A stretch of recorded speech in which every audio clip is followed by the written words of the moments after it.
1 Kings chapter 22, verse 41. Jehoshaphat, son of Asa, became king of Judah in the 4th year of Ahab, king of Israel. Jehoshaphat was 35 years old when he became king, and he reigned in Jerusalem 25 years. His mother's name was Azubah, daughter of Shilhi. In everything he walked in the ways of his father Asa, and did not stray from them. He did what was right in the eyes of the Lord. The high places, however, were not removed, and the people continued to offer sacrifices and burn incense there. Jehoshaphat was also at peace with the king of Israel. As for the other events of Jehoshaphat's reign, the things he achieved and his military exploits, are they not written in the book of the annals of the kings of Judah? He rid the land of the rest of the male shrine prostitutes, who remained there even after the reign of his father Asa. There was then no king in Edom. A deputy ruled. Now Jehoshaphat built a fleet of trading ships to go to Ophir for gold, but they never set sail. They were wrecked at Ezion-Geber. At that time Ahaziah, son of Ahab, said to Jehoshaphat, "Let my men sail with your men." But Jehoshaphat refused. Then Jehoshaphat rested with his fathers and was buried with them in the city of David his father, and Jehoram his son succeeded him. Ahaziah, son of Ahab, became king of Israel in Samaria in the 17th year of Jehoshaphat, king of Judah, and he reigned over Israel 2 years. He did evil in the eyes of the Lord, because he walked in the ways of his father and mother, and in the ways of Jeroboam, son of Nebat, who caused Israel to sin. He served and worshipped Baal, and provoked the Lord, the God of Israel, to anger, just as his father had done. This book is concluded. The second book of the Kings. Chapter 1. After Ahab's death, Moab rebelled against Israel. Now Ahaziah had fallen through the lattice of his upper room in Samaria, and injured himself. So he sent messengers, saying to them, "Go and consult Baal-zebub, the god of Ekron, to see if I will recover from this injury." But the angel of the Lord said to Elijah the Tishbite, "Go up and meet the messengers of the king of Samaria, and ask them, 'Is it because there is no God in Israel that you are going off to consult Baal-zebub, the god of Ekron?' Therefore this is what the Lord says, 'You will not leave the bed you are lying on, you will certainly die.'" So Elijah went. When the messengers returned to the king, he asked them, "Why have you come back?" "A man came to meet us," they replied, "and he said to us, 'Go back to the king who sent you and tell him, this is what the Lord says. Is it because there is no God in Israel that you are sending men to consult Baal-zebub, the god of Ekron? Therefore you will not leave the bed you are lying on. You will certainly die.'" The king asked them, "What kind of man was it who came to meet you and told you this?" They replied, "He was a man with a garment of hair and with a leather belt around his waist." The king said, "That was Elijah the Tishbite." Then he sent to Elijah a captain with his company of 50 men. The captain went up to Elijah, who was sitting on the top of a hill, and said to him, "Man of God, the king says, 'Come down.'"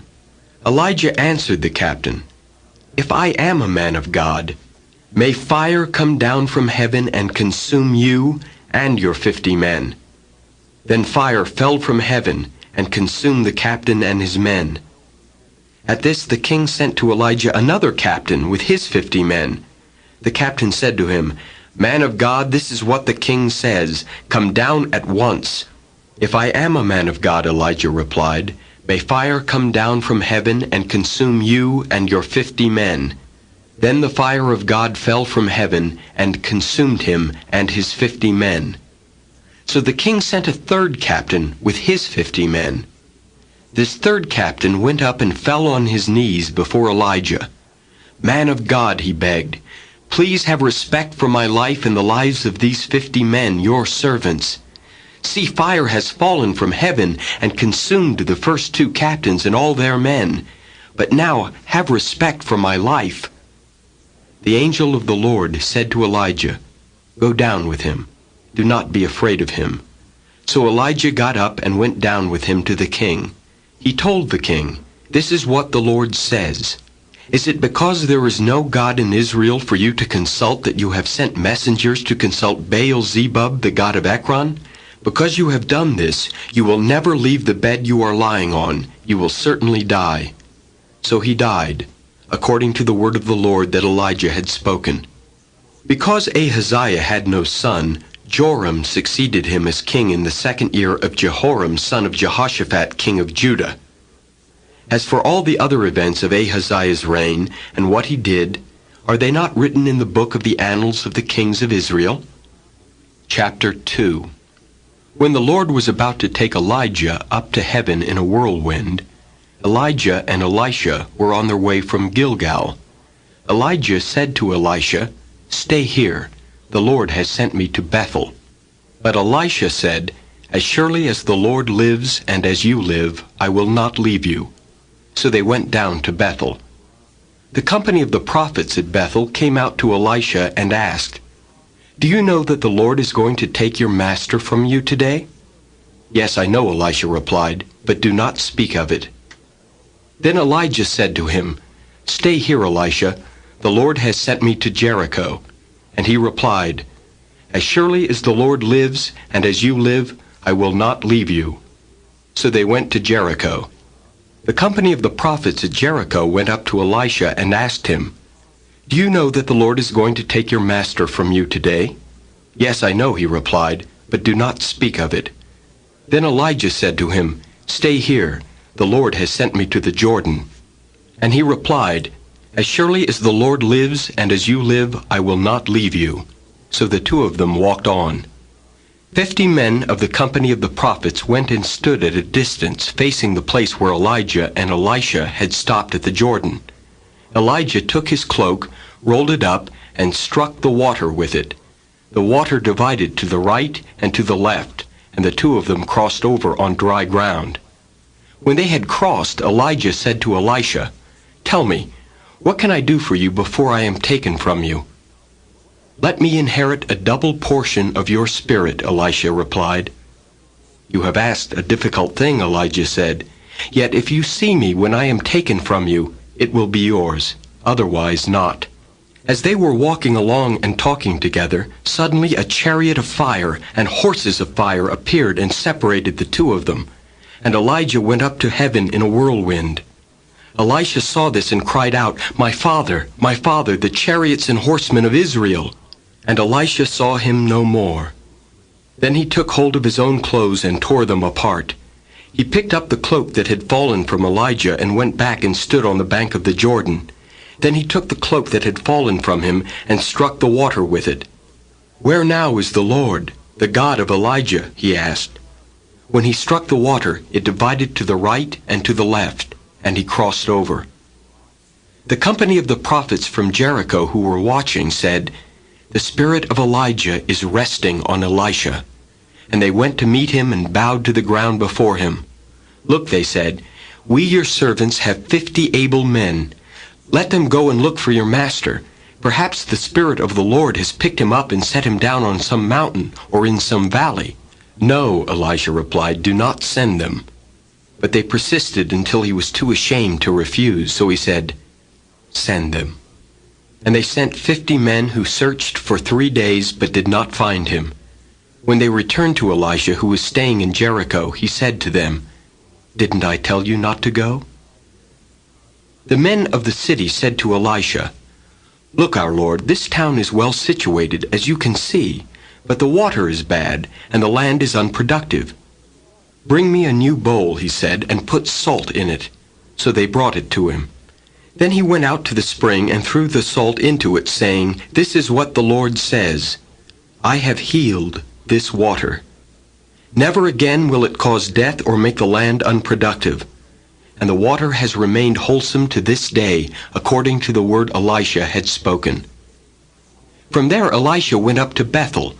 As he was walking along the road, some youths came out of the town and jeered at him. "Go on up, you bald head," they said. "Go on up, you bald head." He turned around, looked at them, and called down a curse on them in the name of the Lord. Then 2 bears came out of the woods and mauled 42 of the youths. And he went on to Mount Carmel, and from there returned to Samaria. Chapter 3.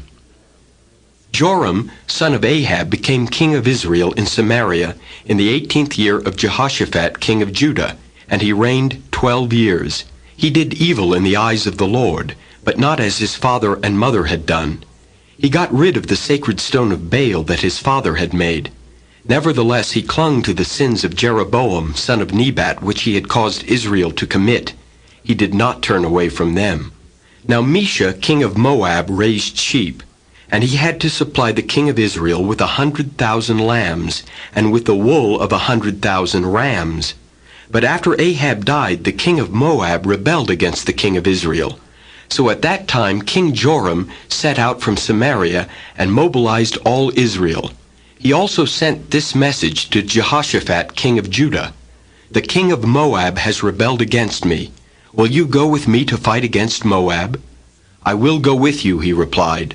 "I am as you are, my people as your people, my horses as your horses." "By what route shall we attack?" he asked. "Through the desert of Edom," he answered. So the king of Israel set out with the king of Judah and the king of Edom. After a roundabout march of 7 days, the army had no more water for themselves or for the animals with them. "What?" exclaimed the king of Israel. "Has the Lord called us 3 kings together only to hand us over to Moab?" But Jehoshaphat asked, "Is there no prophet of the Lord here, that we may inquire of the Lord through him?" An officer of the king of Israel answered, "Elisha, son of Shaphat, is here. He used to pour water on the hands of Elijah." Jehoshaphat said, "The word of the Lord is with him." So the king of Israel and Jehoshaphat and the king of Edom went down to him. Elisha said to the king of Israel, "What do we have to do with each other? Go to the prophets of your father and the prophets of your mother." "No," the king of Israel answered, "because it was the Lord who called us 3 kings together to hand us over to Moab." Elisha said, "As surely as the Lord Almighty lives, whom I serve, if I did not have respect for the presence of Jehoshaphat, king of Judah, I would not look at you or even notice you. But now, bring me a harpist." While the harpist was playing, the hand of the Lord came upon Elisha, and he said, "This is what the Lord says. Make this valley full of ditches, for this is what the Lord says. You will see neither wind nor rain, yet this valley will be filled with water, and you, your cattle, and your other animals will drink. This is an easy thing in the eyes of the Lord. He will also hand Moab over to you. You will overthrow every fortified city and every major town. You will cut down every good tree, stop up all the springs, and ruin every good field with stones." The next morning, about the time for offering the sacrifice, there it was, water flowing from the direction of Edom, and the land was filled with water. Now all the Moabites had heard that the kings had come to fight against them. So every man, young and old, who could bear arms was called up and stationed on the border. When they got up early in the morning, the sun was shining on the water. To the Moabites across the way, the water looked red, like blood. "That's blood," they said. "Those kings must have fought and slaughtered each other. Now to the plunder, Moab." But when the Moabites came to the camp of Israel, the Israelites rose up and fought them until they fled. And the Israelites invaded the land and slaughtered the Moabites.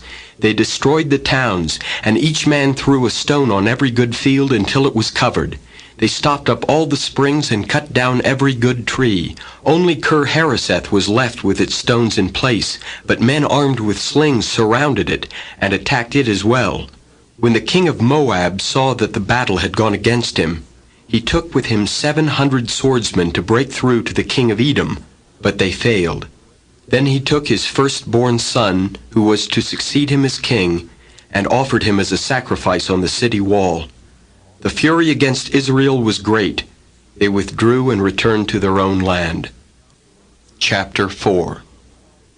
The wife of a man from the company of the prophets cried out to Elisha, "Your servant my husband is dead, and you know that he revered the Lord.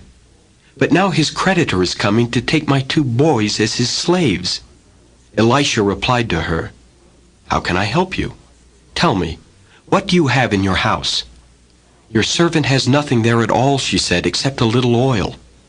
Elisha said, "Go around and ask all your neighbors for empty jars. Don't ask for just a few. Then go inside and shut the door behind you and your sons. Pour oil into all the jars, and as each is filled, put it to one side." She left him, and afterward shut the door behind her and her sons. They brought the jars to her, and she kept pouring. When all the jars were full, she said to her son, "Bring me another one." But he replied, "There is not a jar left." Then the oil stopped flowing. She went and told the man of God, and he said, "Go, sell the oil and pay your debts. You and your sons can live on what is left." One day Elisha went to Shunem, and a well-to-do woman was there who urged him to stay for a meal. So whenever he came by, he stopped there to eat. She said to her husband, "I know that this man who often comes our way is a holy man of God.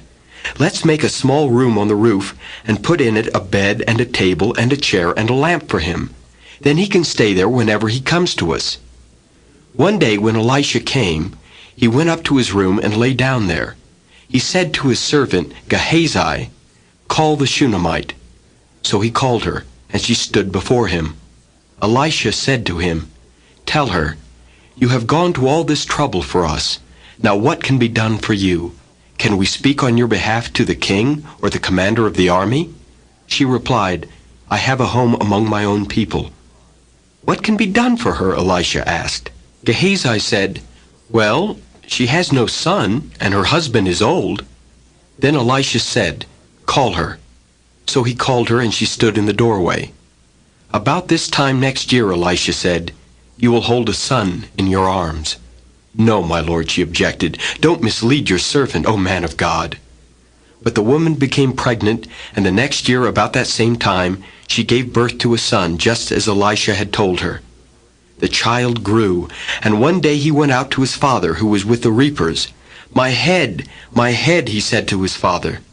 His father told a servant, "Carry him to his mother." After the servant had lifted him up and carried him to his mother, the boy sat on her lap until noon, and then he died. She went up and laid him on the bed of the man of God, then shut the door and went out. She called her husband and said, "Please, send me one of the servants and a donkey so I can go to the man of God quickly and return." "Why go to him today?" he asked. "It's not the new moon or the Sabbath." "It's all right," she said. She saddled the donkey and said to her servant, "Lead on. Don't slow down for me unless I tell you." So she set out and came to the man of God at Mount Carmel. When he saw her in the distance, the man of God said to his servant Gehazi, "Look, there's the Shunammite. Run to meet her and ask her, 'Are you all right? Is your husband all right? Is your child all right?'" "Everything is all right," she said. When she reached the man of God at the mountain, she took hold of his feet. Gehazi came over to push her away, but the man of God said, "Leave her alone. She is in bitter distress, but the Lord has hidden it from me and has not told me why." "Did I ask you for a son, my lord?" she said. "Didn't I tell you, don't raise my hopes?" Elisha said to Gehazi, "Tuck your cloak into your belt, take my staff in your hand, and run. If you meet anyone, do not greet him, and if anyone greets you, do not answer. Lay my staff on the boy's face." But the child's mother said, "As surely as the Lord lives, and as you live, I will not leave you." So he got up and followed her. Gehazi went on ahead and laid the staff on the boy's face, but there was no sound or response. So Gehazi went back to meet Elisha and told him, "The boy has not awakened." When Elisha reached the house, there was the boy lying dead on his couch. He went in, shut the door on the two of them, and prayed to the Lord. Then he got on the bed and lay upon the boy, mouth to mouth, eyes to eyes, hands to hands. As he stretched himself out upon him, the boy's body grew warm. Elisha turned away and walked back and forth in the room, and then got on the bed and stretched out upon him once more. The boy sneezed 7 times and opened his eyes. Elisha summoned Gehazi and said, "Call the Shunammite," and he did. When she came, he said, "Take your son." She came in, fell at his feet, and bowed to the ground. Then she took her son and went out. Elisha returned to Gilgal, and there was a famine in that region. While the company of the prophets was meeting with him, he said to his servant, "Put on the large pot and cook some stew for these men." One of them went out into the fields to gather herbs and found a wild vine. He gathered some of its gourds and filled the fold of his cloak. When he returned, he cut them up into the pot of stew, though no one knew what they were. The stew was poured out for the men, but as they began to eat it, they cried out, "O man of God, there is death in the pot," and they could not eat it. Elisha said, "Get some flour." He put it into the pot and said, "Serve it to the people to eat." And there was nothing harmful in the pot. A man came from Baal Shalishah, bringing the man of God 20 loaves of barley bread baked from the first ripe grain, along with some heads of new grain. "Give it to the people to eat," Elisha said. "How can I set this before 100 men?" his servant asked. But Elisha answered, "Give it to the people to eat, for this is what the Lord says, they will eat and have some left over."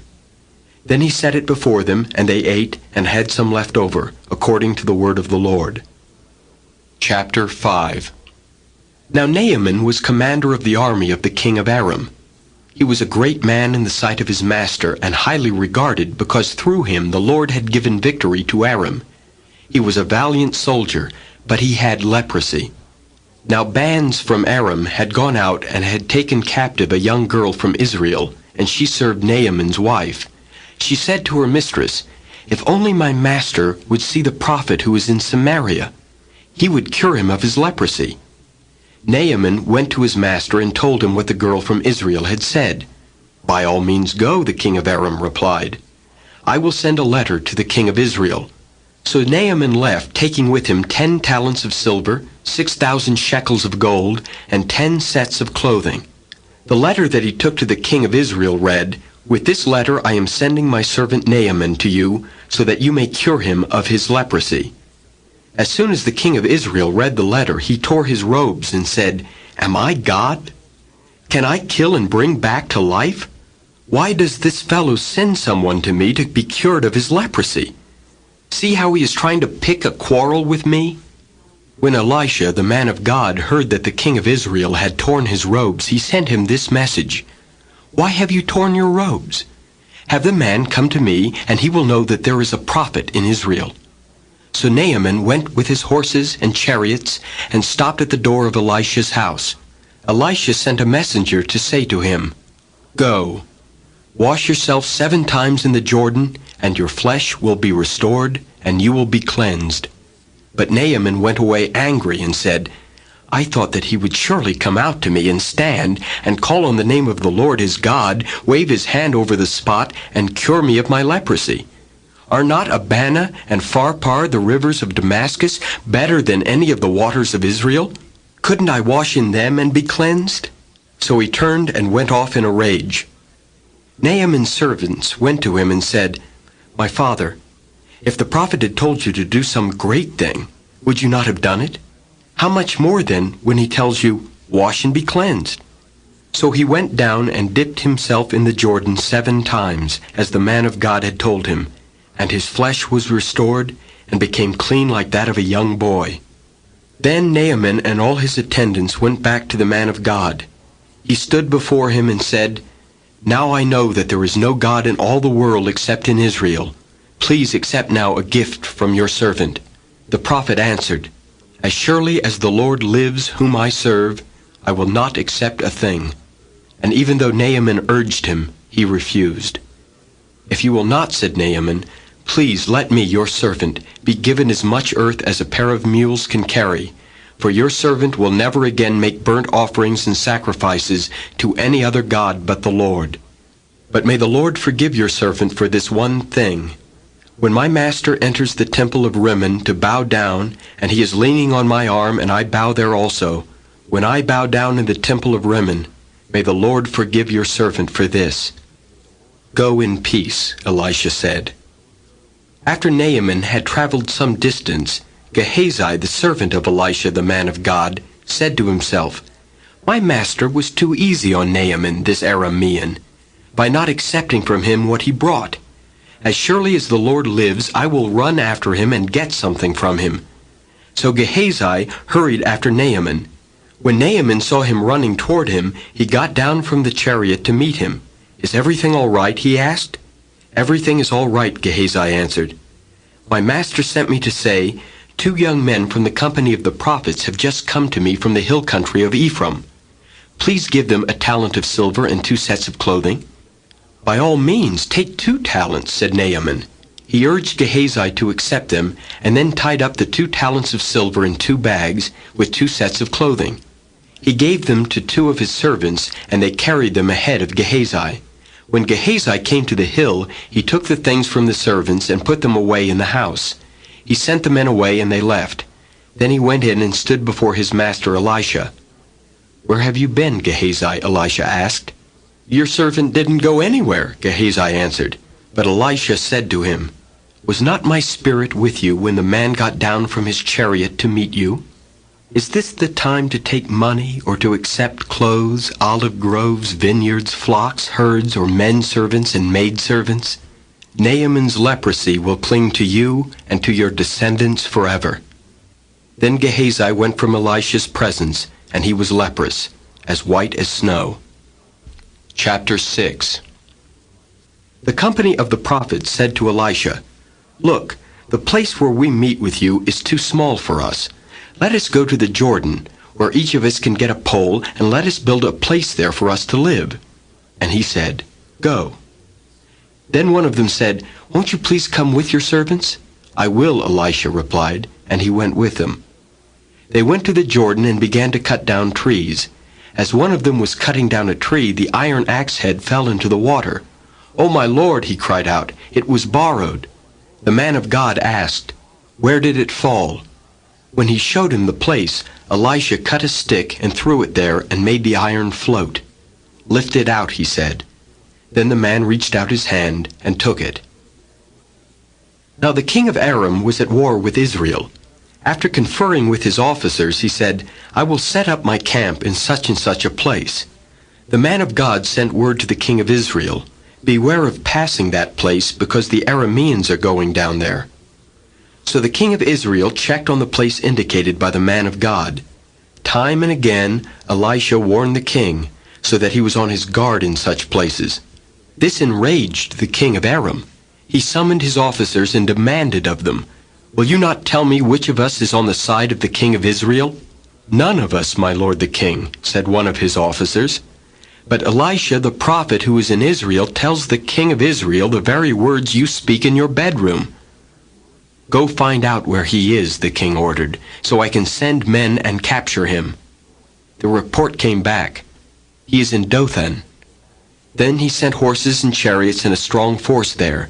They went by night and surrounded the city.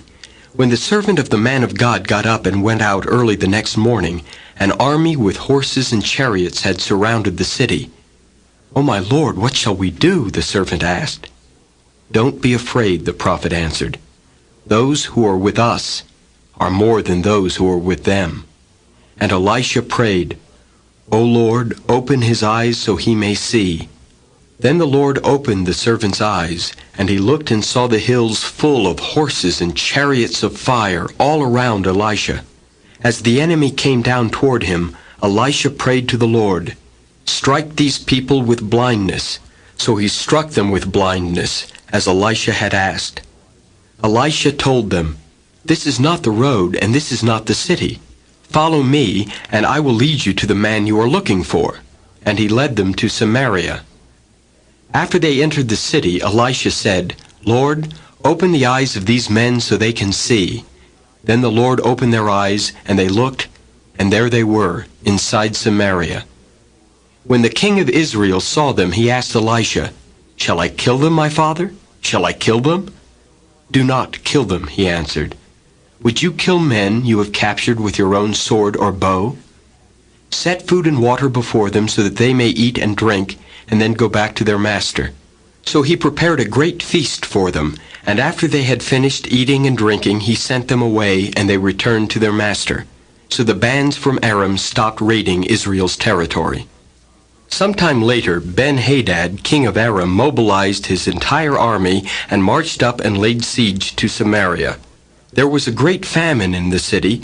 The siege lasted so long that a donkey's head sold for 80 shekels of silver, and a fourth of a cab of seed pods for 5 shekels. As the king of Israel was passing by on the wall, a woman cried to him, "Help me, my lord the king." The king replied, "If the Lord does not help you, where can I get help for you? From the threshing floor? From the winepress?" Then he asked her, "What's the matter?" She answered, "This woman said to me, 'Give up your son so we may eat him today, and tomorrow we'll eat my son.' So we cooked my son and ate him. The next day I said to her, 'Give up your son so we may eat him.' But she had hidden him." When the king heard the woman's words, he tore his robes.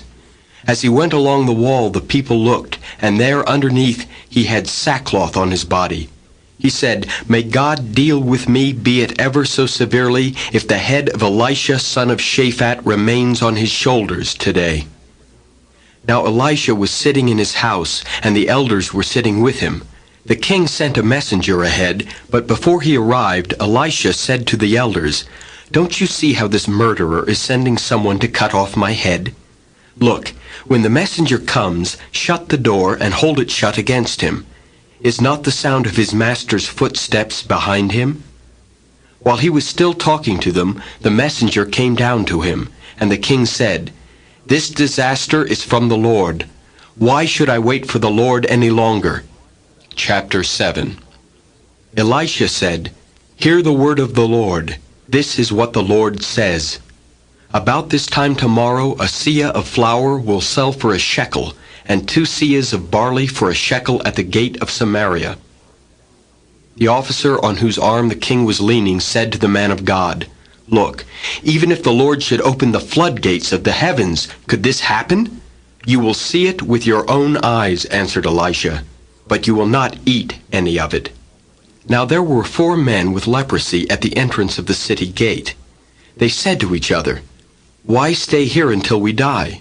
If we say we'll go into the city, the famine is there, and we will die. And if we stay here, we will die. So let's go over to the camp of the Arameans and surrender. If they spare us, we live. If they kill us, then we die." At dusk, they got up and went to the camp of the Arameans.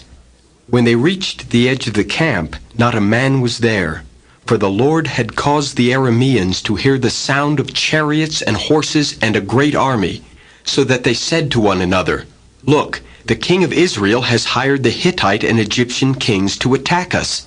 So they got up and fled in the dusk and abandoned their tents and their horses and donkeys. They left the camp as it was and ran for their lives. The men who had leprosy reached the edge of the camp and entered one of the tents.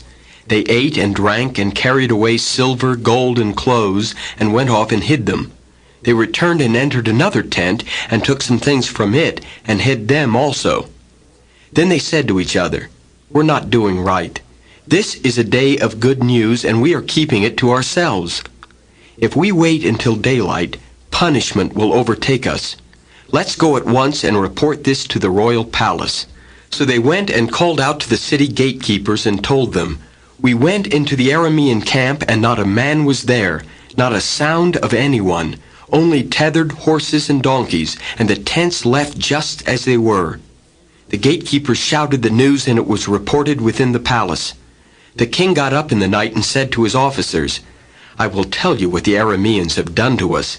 They know we are starving, so they have left the camp to hide in the countryside, thinking they will surely come out, and then we will take them alive and get into the city." One of his officers answered, "Have some men take 5 of the horses that are left in the city. Their plight will be like that of all the Israelites left here. Yes, they will only be like all these Israelites who are doomed. So let us send them to find out what happened." So they selected 2 chariots with their horses, and the king sent them after the Aramean army. He commanded the drivers, "Go and find out what has happened." They followed them as far as the Jordan, and they found the whole road strewn with the clothing and equipment the Arameans had thrown away in their headlong flight. So the messengers returned and reported to the king. Then the people went out and plundered the camp of the Arameans. So a seah of flour sold for a shekel, and 2 seahs of barley sold for a shekel, as the Lord had said. Now the king had put the officer on whose arm he leaned in charge of the gate, and the people trampled him in the gateway, and he died, just as the man of God had foretold when the king came down to his house. It happened as the man of God had said to the king. About this time tomorrow a seah of flour will sell for a shekel, and 2 seahs of barley for a shekel at the gate of Samaria. The officer had said to the man of God, "Look, even if the Lord should open the floodgates of the heavens, could this happen?" The man of God had replied, "You will see it with your own eyes, but you will not eat any of it." And that is exactly what happened to him, for the people trampled him in the gateway, and he died. Chapter 8. Now Elisha had said to the woman whose son he had restored to life, "Go away with your family and stay for a while wherever you can, because the Lord has decreed a famine in the land that will last 7 years." The woman proceeded to do as the man of God said. She and her family went away and stayed in the land of the Philistines 7 years. At the end of the 7 years she came back from the land of the Philistines and went to the king to beg for her house and land.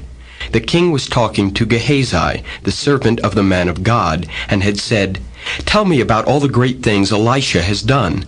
Just as Gehazi was telling the king how Elisha had restored the dead to life, the woman whose son Elisha had brought back to life came to beg the king for her house and land. Gehazi said, "This is the woman, my lord the king, and this is her son whom Elisha restored to life." The king asked the woman about it, and she told him. Then he assigned an official to her case and said to him, "Give back everything that belonged to her, including all the income from her land from the day she left the country until now." Elisha went to Damascus, and Ben-Hadad, king of Aram, was ill. When the king was told, "The man of God has come all the way up here," he said to Hazael, "Take a gift with you and go to meet the man of God. Consult the Lord through him. Ask him, 'Will I recover from this illness?'" Hazael went to meet Elisha, taking with him as a gift 40 camel loads of all the finest wares of Damascus. He went in and stood before him and said, "Your son Ben-Hadad, king of Aram, has sent me to ask, 'Will I recover from this illness?'" Elisha answered, "Go and say to him, 'You will certainly recover.' But the Lord has revealed to me that he will in fact die." He stared at him with a fixed gaze until Hazael felt ashamed. Then the man of God began to weep. "Why is my Lord weeping?" asked Hazael. "Because I know the harm you will do to the Israelites," he answered. "You will set fire to their fortified places, kill their young men with the sword, dash their little children to the ground, and rip open their pregnant women." Hazael said, "How could your servant, a mere dog, accomplish such a feat?" "The Lord has shown me that you will become king of Aram," answered Elisha. Then Hazael left Elisha and returned to his master. When Ben-Hadad asked, "What did Elisha say to you?" Hazael replied, "He told me that you would certainly recover." But the next day he took a thick cloth, soaked it in water, and spread it over the king's face, so that he died. Then Hazael succeeded him as king. In the 5th year of Joram, son of Ahab, king of Israel, when Jehoshaphat was king of Judah, Jehoram, son of Jehoshaphat, began his reign as king of Judah. He was 32 years old when he became king, and he reigned in Jerusalem 8 years. He walked in the ways of the kings of Israel, as the house of Ahab had done, for he married a daughter of Ahab. He did evil in the eyes of the Lord. Nevertheless, for the sake of his servant David, the Lord was not willing to destroy Judah. He had promised to maintain a lamp for David and his descendants forever. In the time of Jehoram, Edom rebelled against Judah and set up its own king. So Jehoram went to Zair with all his chariots. The Edomites surrounded him and his chariot commanders, but he rose up and broke through by night. His army, however, fled back home. To this day Edom has been in rebellion against Judah. Libnah revolted at the same time. As for the other events of Jehoram's reign, and all he did, are they not written in the book of the annals of the kings of Judah? Jehoram rested with his fathers, and was buried with them in the city of David. And Ahaziah his son succeeded him as king. In the 12th year of Joram son of Ahab king of Israel, Ahaziah son of Jehoram king of Judah began to reign. Ahaziah was 22 years old when he became king, and he reigned in Jerusalem 1 year.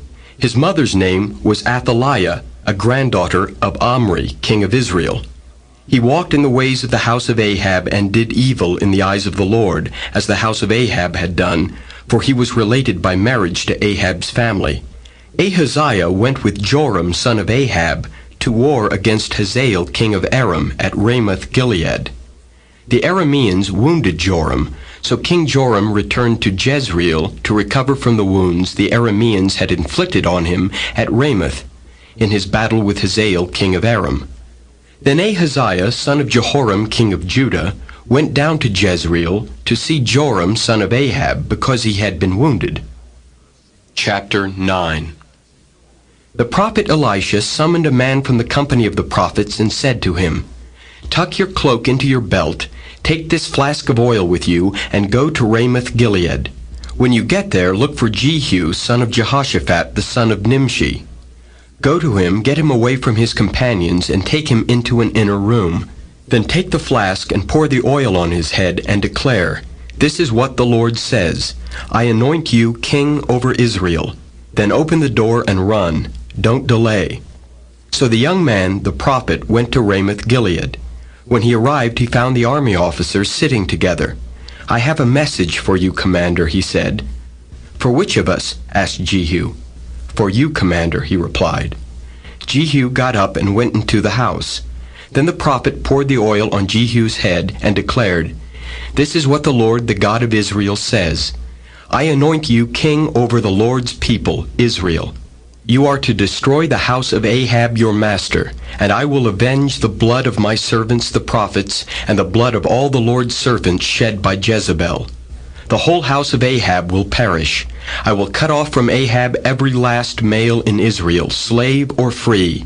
I will make the house of Ahab like the house of Jeroboam son of Nebat, and like the house of Baasha son of Ahijah. As for Jezebel, dogs will devour her on the plot of ground at Jezreel, and no one will bury her." Then he opened the door and ran. When Jehu went out to his fellow officers, one of them asked him, "Is everything all right? Why did this madman come to you?" "You know the man and the sort of things he says," Jehu replied. "That's not true," they said. "Tell us." Jehu said, "Here is what he told me.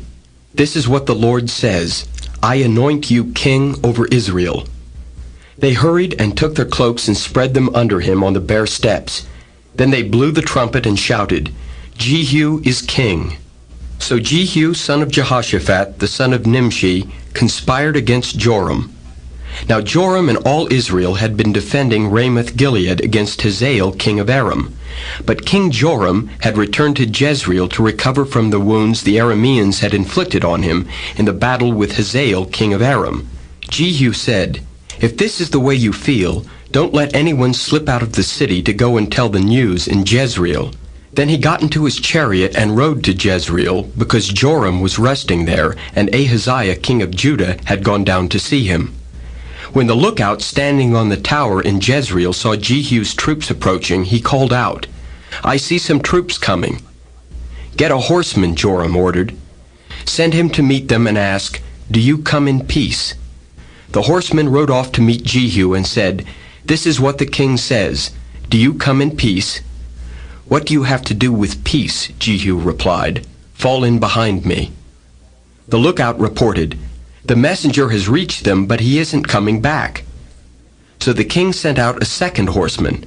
When he came to them, he said, "This is what the king says, 'Do you come in peace?'"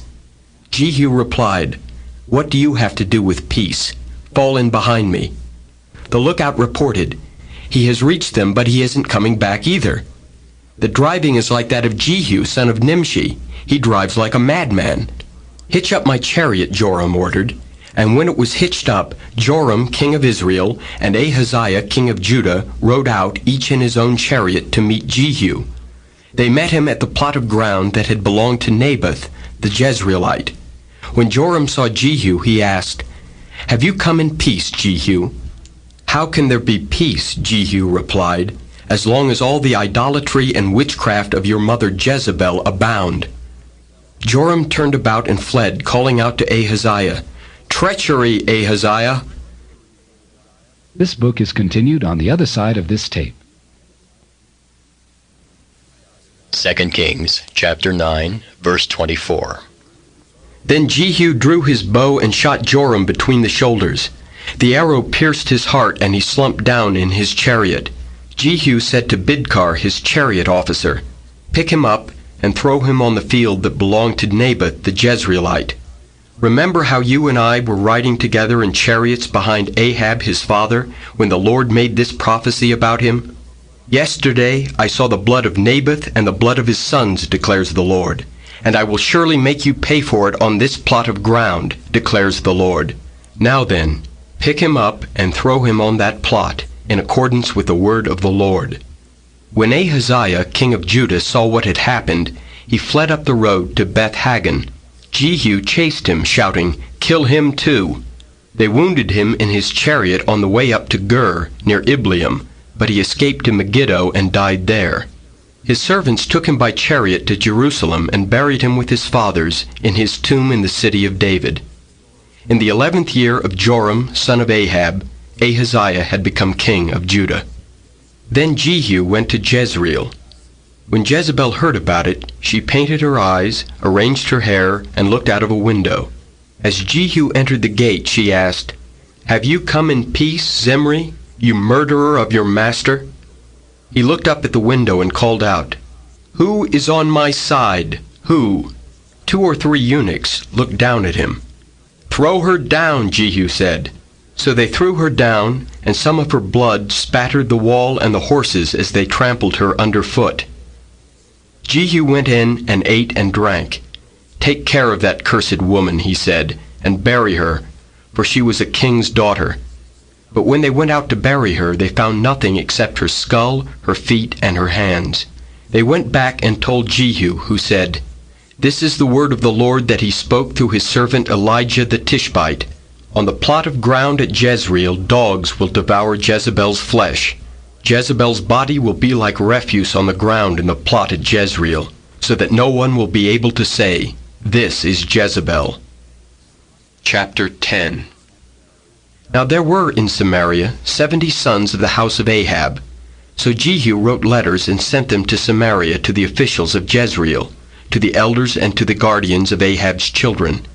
He said, "As soon as this letter reaches you, since your master's sons are with you, and you have chariots and horses, a fortified city and weapons, choose the best and most worthy of your master's sons, and set him on his father's throne. Then fight for your master's house." But they were terrified and said, "If 2 kings could not resist him, how can we?" So the palace administrator, the city governor, the elders, and the guardians sent this message to Jehu: "We are your servants, and we will do anything you say. We will not appoint anyone as king. You do whatever you think best." Then Jehu wrote them a second letter, saying, "If you are on my side and will obey me, take the heads of your master's sons, and come to me in Jezreel by this time tomorrow." Now the royal princes, 70 of them, were with the leading men of the city who were rearing them. When the letter arrived, these men took the princes and slaughtered all 70 of them. They put their heads in baskets and sent them to Jehu in Jezreel. When the messenger arrived, he told Jehu, "They have brought the heads of the princes." Then Jehu ordered, "Put them in 2 piles at the entrance of the city gate until morning." The next morning Jehu went out.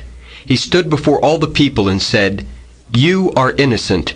It was I who conspired against my master and killed him. But who killed all these? Know then that not a word the Lord has spoken against the house of Ahab will fail. The Lord has done what he promised through his servant Elijah." So Jehu killed everyone in Jezreel who remained of the house of Ahab, as well as all his chief men, his close friends, and his priests, leaving him no survivor. Jehu then set out and went towards Samaria. At Beth-Eked of the shepherds he met some relatives of Ahaziah king of Judah, and asked, "Who are you?" They said, "We are relatives of Ahaziah, and we have come down to greet the families of the king and of the queen mother." "Take them alive," he ordered. So they took them alive and slaughtered them by the well of Beth-Eked, 42 men.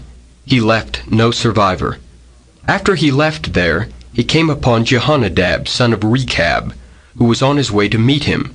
Jehu greeted him and said, "Are you in accord with me, as I am with you?" "I am," Jehonadab answered. "If so," said Jehu, "give me your hand." So he did, and Jehu helped him up into the chariot. Jehu said, "Come with me and see my zeal for the Lord." Then he had him ride along in his chariot. When Jehu came to Samaria, he killed all who were left there of Ahab's family. He destroyed them, according to the word of the Lord spoken to Elijah. Then Jehu brought all the people together and said to them, "Ahab served Baal a little. Jehu will serve him much. Now summon all the prophets of Baal, all his ministers and all his priests. See that no one is missing, because I am going to hold a great sacrifice for Baal. Anyone who fails to come will no longer live." But Jehu was acting deceptively in order to destroy the ministers of Baal. Jehu said, "Call an assembly in honor of Baal." So they proclaimed it. Then he sent word throughout Israel, and all the ministers of Baal came, not one stayed away. They crowded into the temple of Baal until it was full from one end to the other. And Jehu said to the keeper of the wardrobe, "Bring robes for all the ministers of Baal." So he brought out robes for them. Then Jehu and Jehonadab, son of Rechab, went into the temple of Baal. Jehu said to the ministers of Baal, "Look around and see that no servants of the Lord are here with you, only ministers of Baal." So they went in to make sacrifices and burnt offerings. Now Jehu had posted 80 men outside with this warning, "If one of you lets any of the men I am placing in your hands escape, it will be your life for his life." As soon as Jehu had finished making the burnt offering, he ordered the guards and officers, "Go in and kill them, let no one escape." So they cut them down with the sword. The guards and officers threw the bodies out and then entered the inner shrine of the temple of Baal. They brought the sacred stone out of the temple of Baal and burned it. They demolished the sacred stone of Baal and tore down the temple of Baal, and people have used it for a latrine to this day. So Jehu destroyed Baal worship in Israel. However, he did not turn away from the sins of Jeroboam, son of Nebat, which he had caused Israel to commit, the worship of the golden calves at Bethel and Dan. The Lord said to Jehu, "Because you have done well in accomplishing what is right in my eyes, and have done to the house of Ahab all I had in mind to do, your descendants will sit on the throne of Israel to the 4th generation." Yet Jehu was not careful to keep the law of the Lord, the God of Israel, with all his heart. He did not turn away from the sins of Jeroboam, which he had caused Israel to commit. In those days the Lord began to reduce the size of Israel. Hazael overpowered the Israelites throughout their territory east of the Jordan, in all the land of Gilead, the region of Gad, Reuben, and Manasseh, from Aroer by the Arnon Gorge through Gilead to Bashan. As for the other events of Jehu's reign, all he did, and all his achievements, are they not written in the book of the annals of the kings of Israel? Jehu rested with his fathers and was buried in Samaria, and Jehoahaz his son succeeded him as king. The time that Jehu reigned over Israel in Samaria was 28 years. Chapter 11. When Athaliah, the mother of Ahaziah, saw that her son was dead, she proceeded to destroy the whole royal family. But Jehosheba, the daughter of King Jehoram and sister of Ahaziah, took Joash, son of Ahaziah, and stole him away from among the royal princes who were about to be murdered.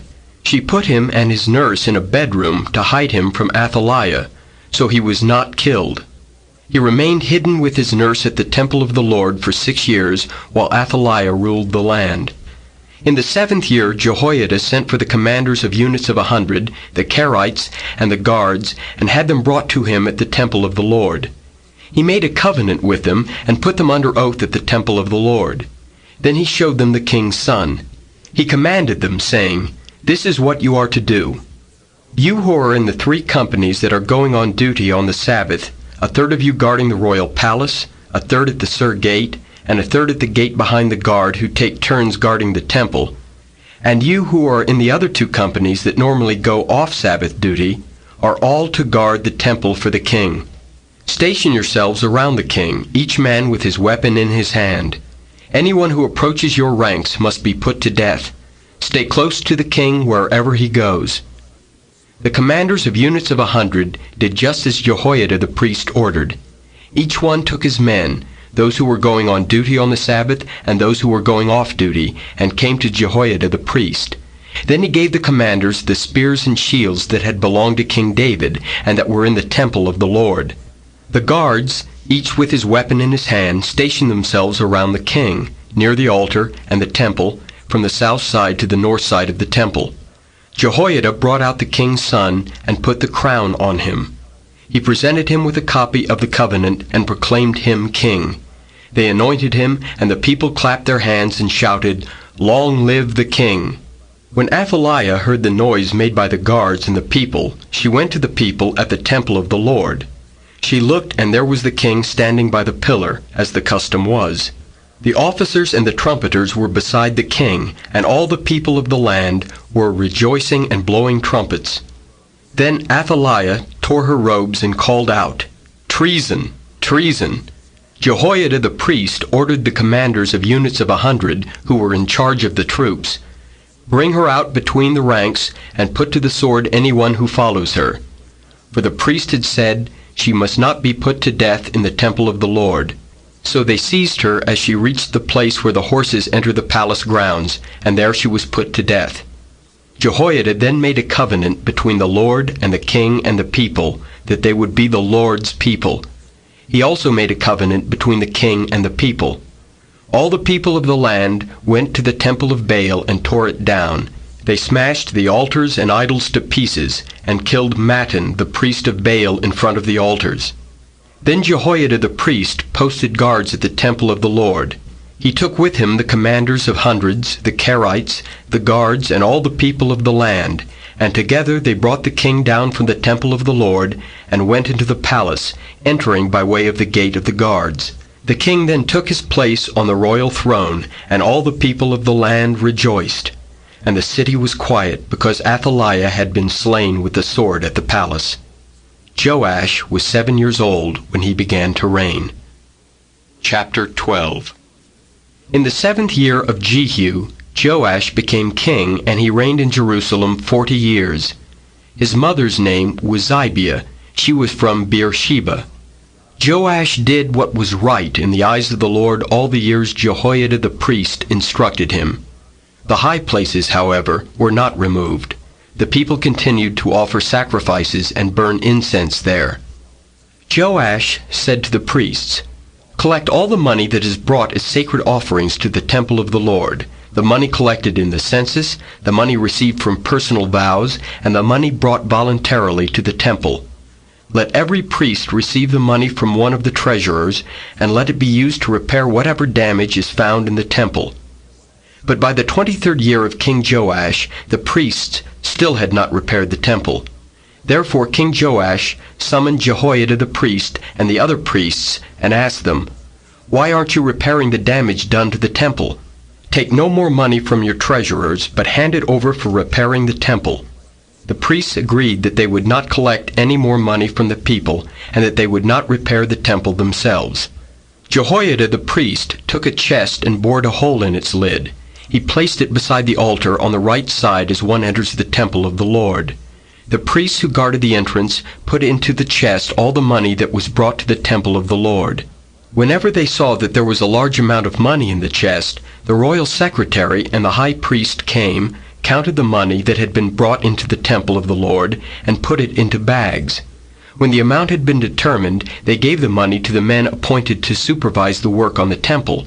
With it they paid those who worked on the temple of the Lord, the carpenters and builders, the masons and stonecutters.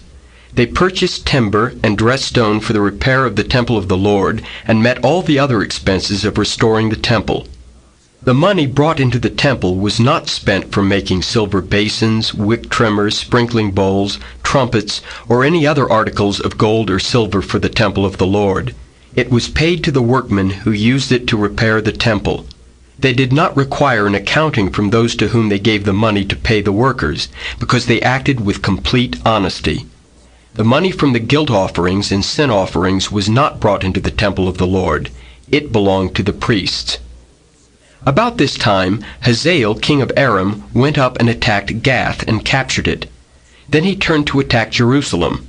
But Joash, king of Judah, took all the sacred objects dedicated by his fathers, Jehoshaphat, Jehoram, and Ahaziah, the kings of Judah, and the gifts he himself had dedicated, and all the gold found in the treasuries of the temple of the Lord, and of the royal palace. And he sent them to Hazael, king of Aram, who then withdrew from Jerusalem. As for the other events of the reign of Joash, and all he did, are they not written in the book of the annals of the kings of Judah? His officials conspired against him and assassinated him at Beth Millo, on the road down to Silla. The officials who murdered him were Jozabad, son of Shimeath, and Jehozabad, son of Shomer. He died and was buried with his fathers in the city of David. And Amaziah his son succeeded him as king. Chapter 13. In the 23rd year of Joash, son of Ahaziah, king of Judah, Jehoahaz, son of Jehu, became king of Israel in Samaria, and he reigned 17 years. He did evil in the eyes of the Lord by following the sins of Jeroboam, son of Nebat, which he had caused Israel to commit, and he did not turn away from them. So the Lord's anger burned against Israel, and for a long time he kept them under the power of Hazael, king of Aram, and Ben-Hadad, his son. Then Jehoahaz sought the Lord's favor, and the Lord listened to him, for he saw how severely the king of Aram was oppressing Israel. The Lord provided a deliverer for Israel, and they escaped from the power of Aram.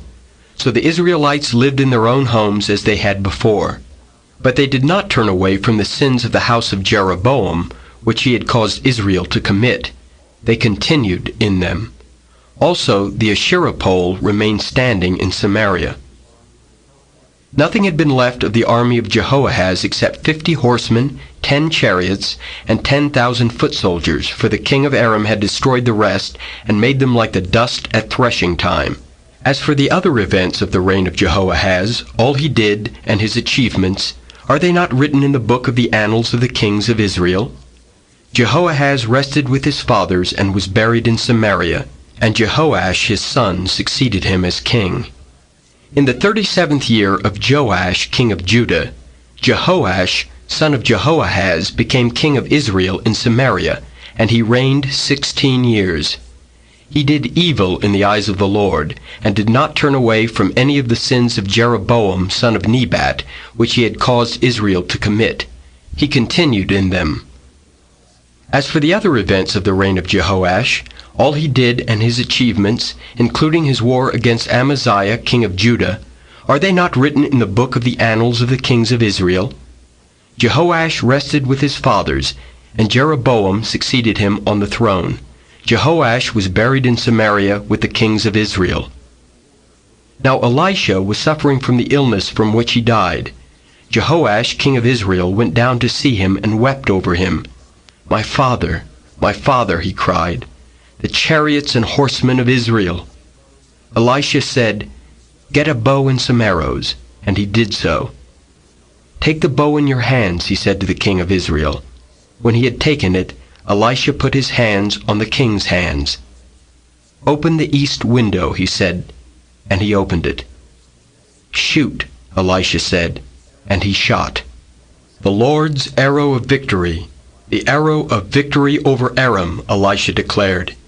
"You will completely destroy the Arameans at Aphek." Then he said, "Take the arrows," and the king took them. Elisha told him, "Strike the ground."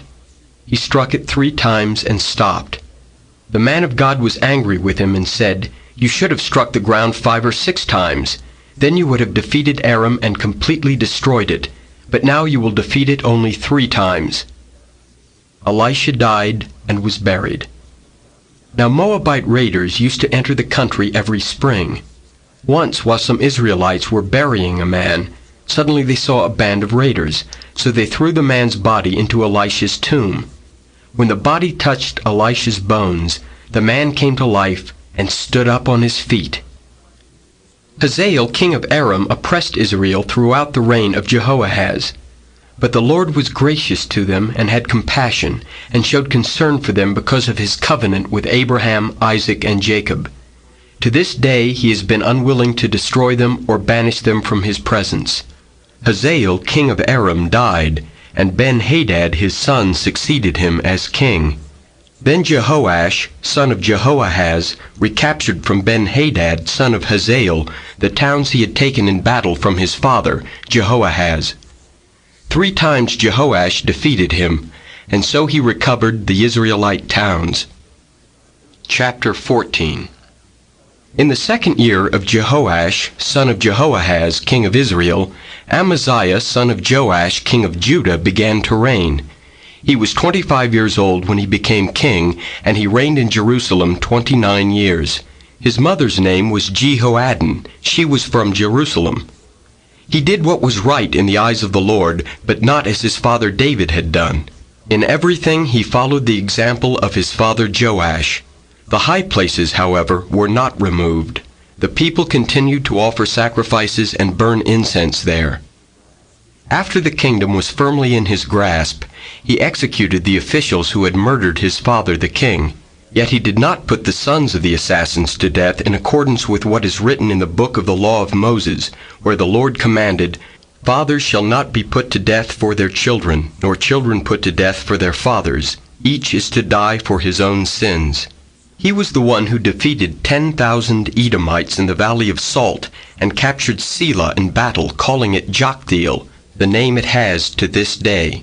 Then Amaziah sent messengers to Jehoash, son of Jehoahaz, the son of Jehu, king of Israel, with the challenge, "Come meet me face to face."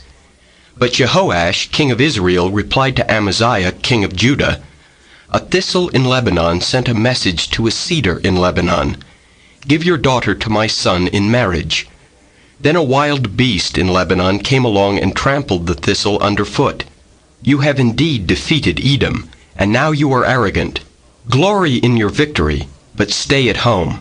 Why ask for trouble and cause your own downfall and that of Judah also?" Amaziah, however, would not listen, so Jehoash, king of Israel, attacked. He and Amaziah, king of Judah, faced each other at Beth-shemesh in Judah. Judah was routed by Israel, and every man fled to his home. Jehoash, king of Israel, captured Amaziah, king of Judah, the son of Joash, the son of Ahaziah, at Beth-shemesh.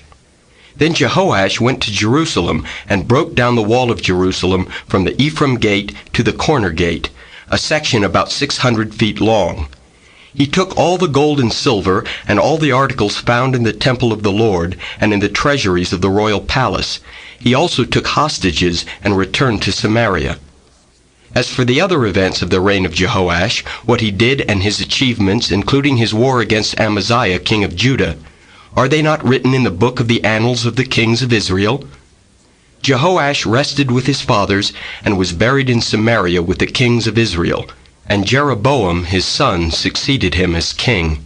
Amaziah, son of Joash, king of Judah, lived for 15 years after the death of Jehoash, son of Jehoahaz, king of Israel. As for the other events of Amaziah's reign, are they not written in the book of the annals of the kings of Judah? They conspired against him in Jerusalem, and he fled to Lachish, but they sent men after him to Lachish and killed him there. He was brought back by horse and was buried in Jerusalem with his fathers in the city of David. Then all the people of Judah took Azariah, who was 16 years old, and made him king in place of his father Amaziah. He was the one who rebuilt Elath and restored it to Judah after Amaziah rested with his fathers. In the 15th year of Amaziah, son of Joash, king of Judah, Jeroboam, son of Jehoash, king of Israel, became king in Samaria, and he reigned 41 years. He did evil in the eyes of the Lord, and did not turn away from any of the sins of Jeroboam, son of Nebat, which he had caused Israel to commit. He was the one who restored the boundaries of Israel from Lebo-Hamath to the sea of the Arabah, in accordance with the word of the Lord, the God of Israel, spoken through his servant Jonah, son of Amittai, the prophet from Gath-Hepher. The Lord had seen how bitterly everyone in Israel, whether slave or free, was suffering. There was no one to help them. And since the Lord had not said he would blot out the name of Israel from under heaven, he saved them by the hand of Jeroboam, son of Jehoash. As for the other events of Jeroboam's reign, all he did and his military achievements, including how he recovered for Israel both Damascus and Hamath, which had belonged to Yodi, are they not written in the book of the annals of the kings of Israel? Jeroboam rested with his fathers, the kings of Israel, and Zechariah his son succeeded him as king. Chapter 15. In the 27th year of Jeroboam king of Israel, Azariah son of Amaziah king of Judah began to reign. He was 16 years old when he became king, and he reigned in Jerusalem 52 years. His mother's name was Jecholiah. She was from Jerusalem. He did what was right in the eyes of the Lord, just as his father Amaziah had done. The high places, however, were not removed. The people continued to offer sacrifices and burn incense there.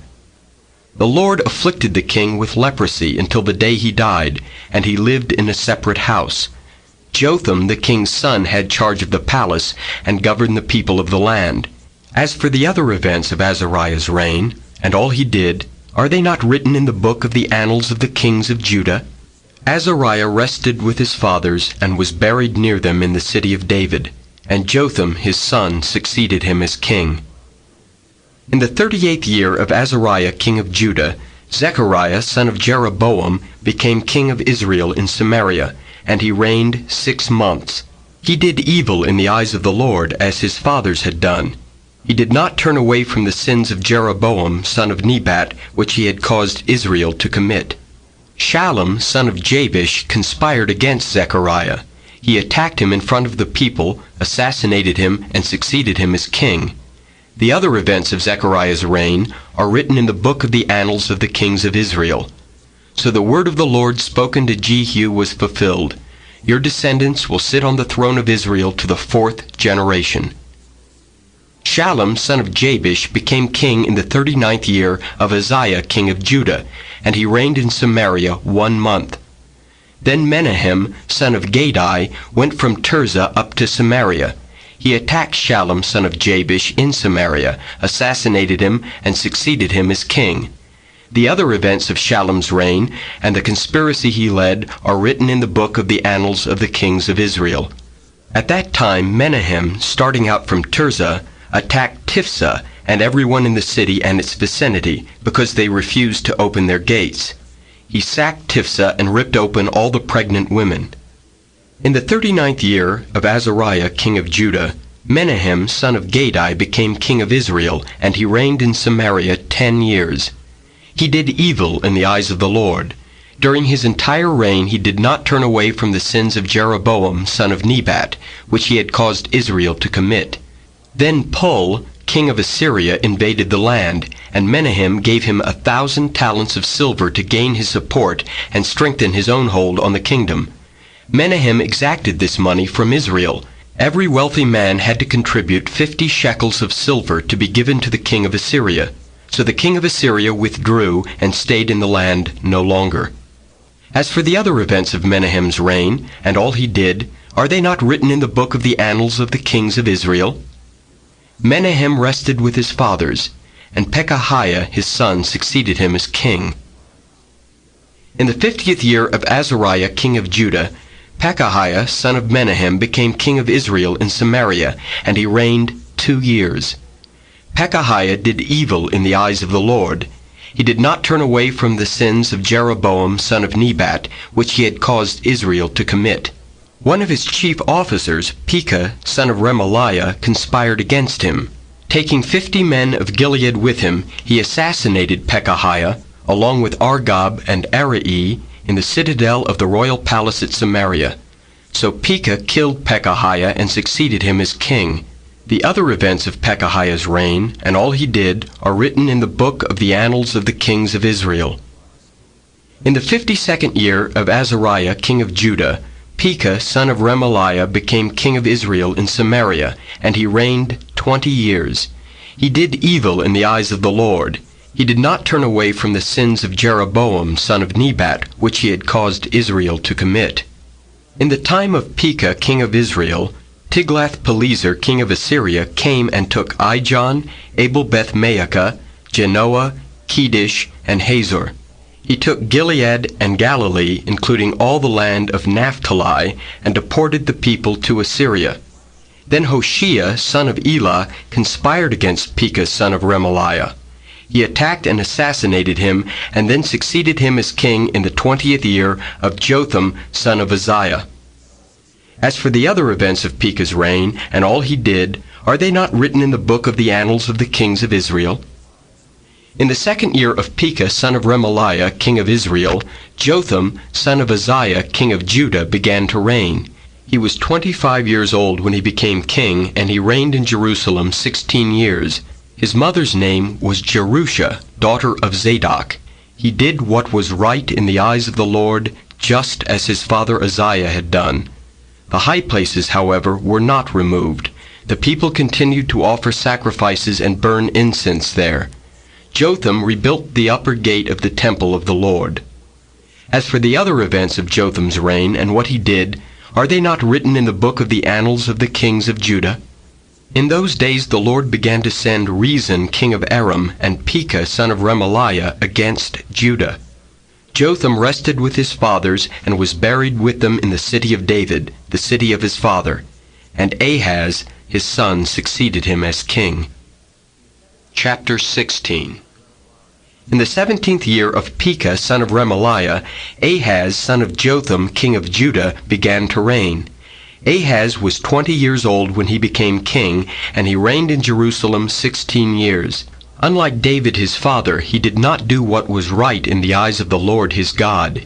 He walked in the ways of the kings of Israel, and even sacrificed his son in the fire, following the detestable ways of the nations the Lord had driven out before the Israelites.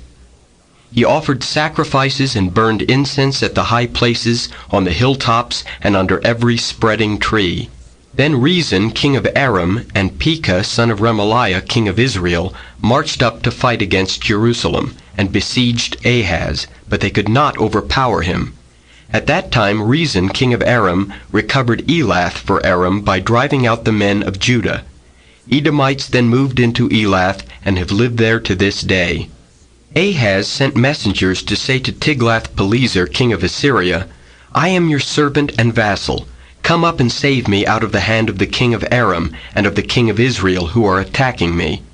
And Ahaz took the silver and gold found in the temple of the Lord and in the treasuries of the royal palace, and sent it as a gift to the king of Assyria. The king of Assyria complied by attacking Damascus and capturing it. He deported its inhabitants to Kir and put Rezin to death. Then King Ahaz went to Damascus to meet Tiglath-Pileser, king of Assyria. He saw an altar in Damascus, and sent to Uriah the priest a sketch of the altar with detailed plans for its construction. So Uriah the priest built an altar in accordance with all the plans that King Ahaz had sent from Damascus, and finished it before King Ahaz returned. When the king came back from Damascus and saw the altar, he approached it and presented offerings on it. He offered up his burnt offering and grain offering, poured out his drink offering, and sprinkled the blood of his fellowship offerings on the altar. The bronze altar that stood before the Lord he brought from the front of the temple, from between the new altar and the temple of the Lord, and put it on the north side of the new altar. King Ahaz then gave these orders to Uriah the priest. On the large new altar offer the morning burnt offering and the evening grain offering, the king's burnt offering and his grain offering, and the burnt offering of all the people of the land, and their grain offering and their drink offering. Sprinkle on the altar all the blood of the burnt offerings and sacrifices. But I will use the bronze altar for seeking guidance. And Uriah the priest did just as King Ahaz had ordered. King Ahaz took away the side panels and removed the basins from the movable stands. He removed the sea from the bronze bulls that supported it and set it on a stone base. He took away the Sabbath canopy that had been built at the temple and removed the royal entryway outside the temple of the Lord in deference to the king of Assyria. As for the other events of the reign of Ahaz and what he did, are they not written in the book of the annals of the kings of Judah? Ahaz rested with his fathers and was buried with them in the city of David. and Hezekiah his son succeeded him as king. Chapter 17. In the 12th year of Ahaz, king of Judah, Hoshea son of Elah became king of Israel in Samaria, and he reigned 9 years. He did evil in the eyes of the Lord, but not like the kings of Israel who preceded him. Shalmaneser, king of Assyria, came up to attack Hoshea, who had been Shalmaneser's vassal and had paid him tribute. But the king of Assyria discovered that Hoshea was a traitor, for he had sent envoys to So, king of Egypt, and he no longer paid tribute to the king of Assyria as he had done year by year. Therefore Shalmaneser seized him and put him in prison. The king of Assyria invaded the entire land, marched against Samaria, and laid siege to it for 3 years. In the 9th year of Hoshea, the king of Assyria captured Samaria and deported the Israelites to Assyria. He settled them in Halah, in Gozan on the Habor River, and in the towns of the Medes. All this took place because the Israelites had sinned against the Lord their God, who had brought them up out of Egypt from under the power of Pharaoh, king of Egypt. They worshipped other gods and followed the practices of the nations the Lord had driven out before them, as well as the practices that the kings of Israel had introduced. The Israelites secretly did things against the Lord their God that were not right. From watchtower to fortified city they built themselves high places in all their towns. They set up sacred stones and Asherah poles on every high hill and under every spreading tree. At every high place they burned incense, as the nations whom the Lord had driven out before them had done. They did wicked things that provoked the Lord to anger. They worshipped idols, though the Lord had said, "You shall not do this." The Lord warned Israel and Judah through all his prophets and seers. "Turn from your evil ways. Observe my commands and decrees in accordance with the entire law that I commanded your fathers to obey, and that I delivered to you through my servants the prophets."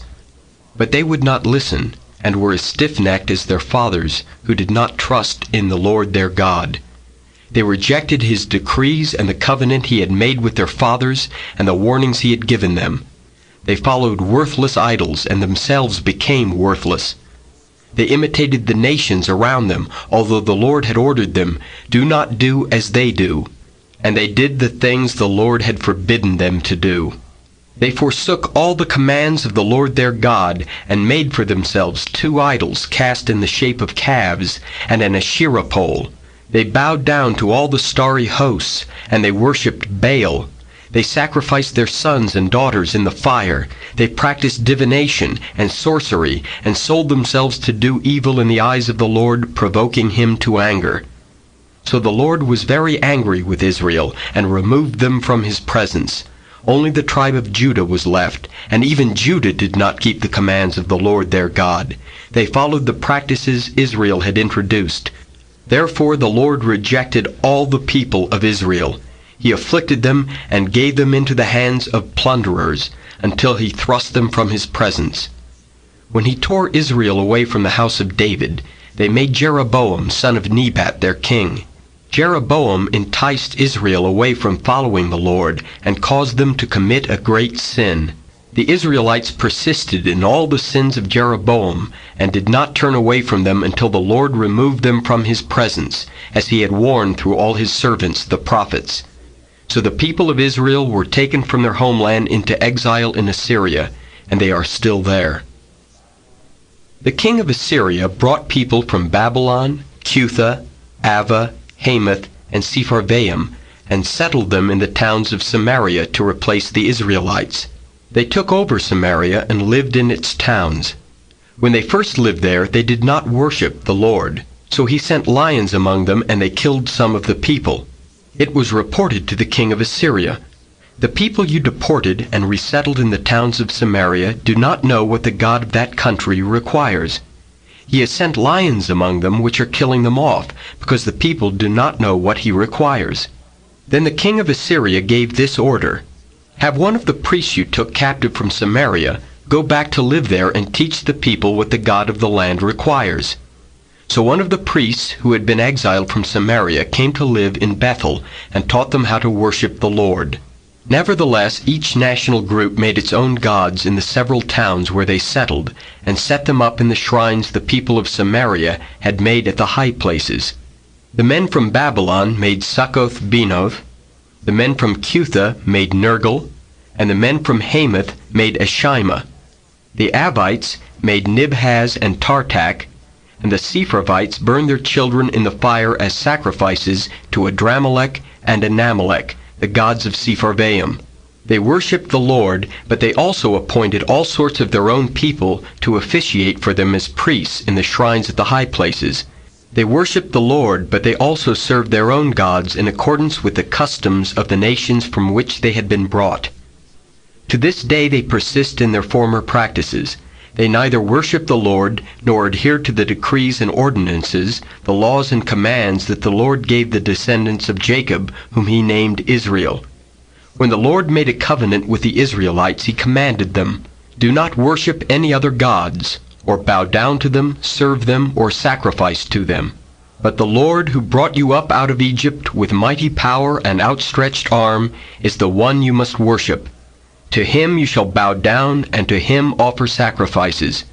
You must always be careful to keep the decrees and ordinances, the laws and commands he wrote for you. Do not worship other gods. Do not forget the covenant I have made with you, and do not worship other gods. Rather worship the Lord your God. It is he who will deliver you from the hand of all your enemies." They would not listen, however, but persisted in their former practices. Even while these people were worshiping the Lord, they were serving their idols. To this day their children and grandchildren continue to do as their fathers did. Chapter 18. In the 3rd year of Hoshea, son of Elah, king of Israel, Hezekiah, son of Ahaz, king of Judah, began to reign. He was 25 years old when he became king, and he reigned in Jerusalem 29 years. His mother's name was Abijah, daughter of Zechariah. He did what was right in the eyes of the Lord, just as his father David had done. He removed the high places, smashed the sacred stones, and cut down the Asherah poles. He broke into pieces the bronze snake Moses had made, for up to that time the Israelites had been burning incense to it. It was called Nehushtan. Hezekiah trusted in the Lord, the God of Israel. There was no one like him among all the kings of Judah, either before him or after him. He held fast to the Lord, and did not cease to follow him. He kept the commands the Lord had given Moses. And the Lord was with him. He was successful in whatever he undertook. He rebelled against the king of Assyria, and did not serve him. From watchtower to fortified city, he defeated the Philistines as far as Gaza and its territory.